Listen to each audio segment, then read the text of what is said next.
యవ్వనస్తులారా, మీరు బలవంతులు, మీరు దుష్టుని జయించి ఉన్నారు. దుష్టుడు ఒక్కరోజు కాదు, ఒక్క విధంగా కాదు, రకరకాలుగా మన మీద అటాక్ చేస్తుంటాడు. శత్రువుగా కాదు, మిత్రుడిగా కూడా వస్తాడు.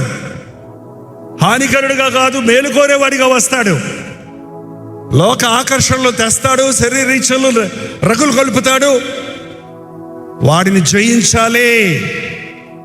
లోకములో ఉన్నదంతా శరీరాశ, నేత్రాశ, జీవపు డంబం. ఈ 3 విధాలుగా యవనస్తులు వెంటబడతాడండి సైతాను. వాడిని జయించి జయించి జయించి అప్పుడు పాడాలి. ఏం పాట అది పాడారు ఇందాక? జై జై.